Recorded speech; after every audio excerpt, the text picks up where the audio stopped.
शांति। इस समय प्यारे बाबा दैवी संप्रदाय की रचना करते हैं और उसके लिए पहले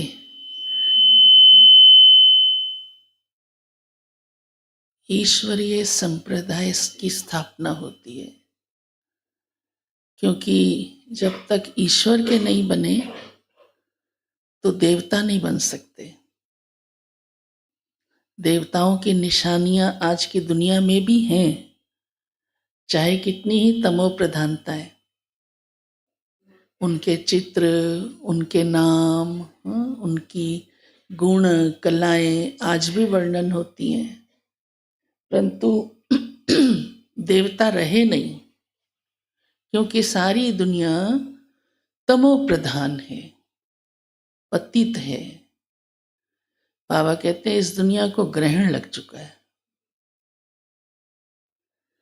कई बार देखा होगा, स्थूल रीति से भी कोई काम कितना भी अच्छा करो और वो फिर भी उल्टा होता जाए, तो क्या कहते हैं, ग्रहण लगा हुआ है, इसमें मेरा कोई दोष नहीं है, या फला व्यक्ति का कोई दोष नहीं है, हालात ही ऐसे हैं। तो ये सारी दुनिया इस समय ग्रहण लगी हुई है। सब कुछ क्या चल रहा है और ये ग्रहण भी क्यों लगा, उसका राज भी भगवान जानता है, दुनिया नहीं जानती। दुनिया समस्याओं का, दुखों का निवारण करने का प्रयास करती है, लेकिन और कई बार समस्या बढ़ जाती है। देख ही रहे हो ना, गए स्नान करने, पावन होकर आएंगे, लेकिन परिणाम क्या से क्या भी रहे, अच्छे भी रहे तो दूसरे भी रहे, और वो अच्छे भी कितना रहे उसका प्रभाव आत्मा पर तो पड़ा ही नहीं। ऐसी कितनी सारी बातें सारी कलयुगी दुनिया की चल रही हैं, लेकिन उसका कारण नहीं जानते। प्यारे बाबा, क्योंकि वो इस सृष्टि का रचयिता है और वो अपनी रचना की सारी बात जानता है। रचता ही रचना को जानता होता है, ये मेरी संतान कहाँ से गड़बड़ करती है।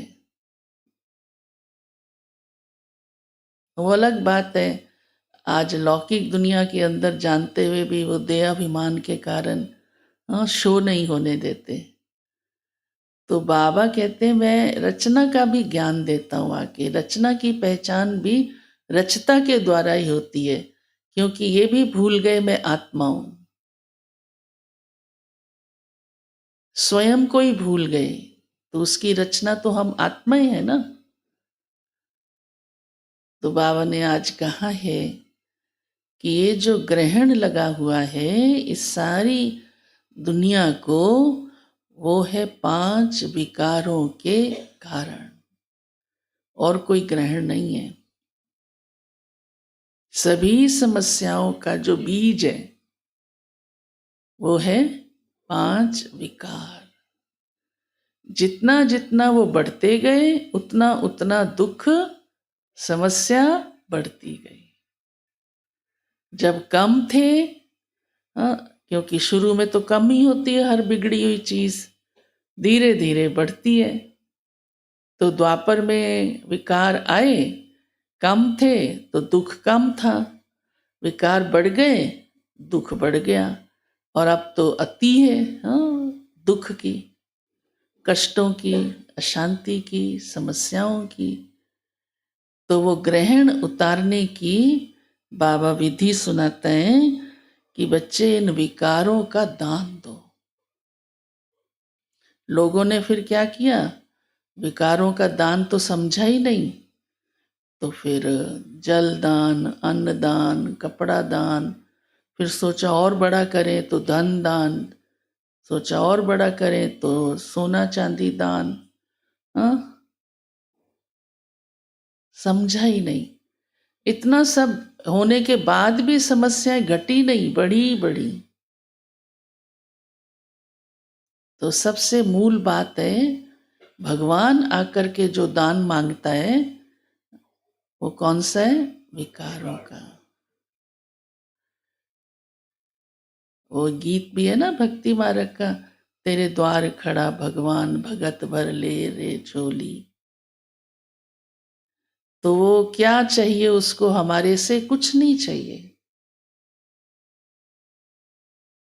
हमारे दुख मिटाने के लिए ही कहता है ये विकार दान कर दो। फिर लोगों ने क्या किया? चलो अब गंगा स्नान करने गए हैं, घिया तो अच्छा लगता ही नहीं, आज से मैं घिये का दान करती हूँ, खाऊंगी नहीं।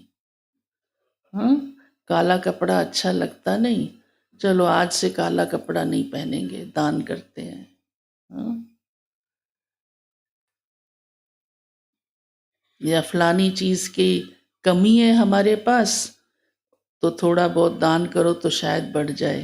हाँ, चलो जरा सा 1 ग्राम सोना दान कराते हैं तो 100 ग्राम तभी आएगा। कैसी कैसी सोच बन गई है ना।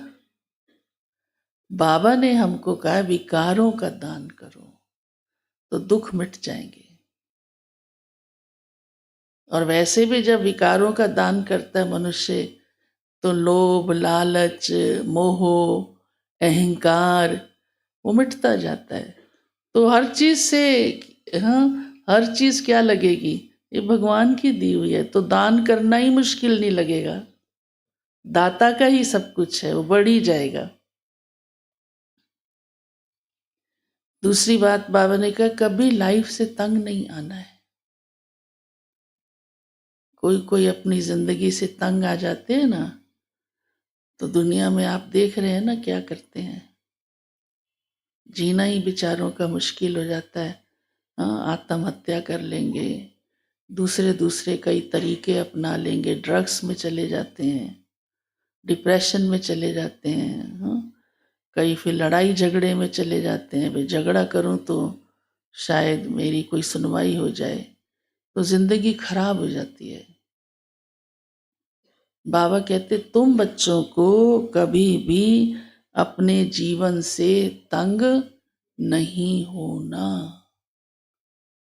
ये हमारा जीवन हीरे जैसा है। यही एक ही जीवन है, ये एक ही ये जन्म है जो हमारे सभी जन्मों को सुधारता है, ऊंचा उठाता है। अगर ये जन्म नहीं सुधारा अपने आप को, तो सारे जन्म ऊंचे नहीं होंगे। जन्म तो मिलेंगे लेकिन ऊंचे नहीं मिलेंगे, साधारण मिलेंगे। सुधारा तो साधारण नहीं, नहीं सुधारा तो अब भी साधारण, और जन्म जन्म भी साधारण। इसलिए बाबा ने आज कहा है कि ये नॉलेज को सुनो, नॉलेज के साथ जियो, तो हीरे जैसा हो जाओगे।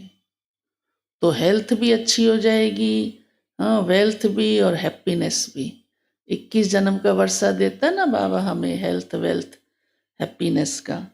तो ये हमारे जीवन में आना आरंभ हो जाता है। अभी ही अनुभव करते हैं हेल्थ का भी, वेल्थ का भी, सभी बातों का।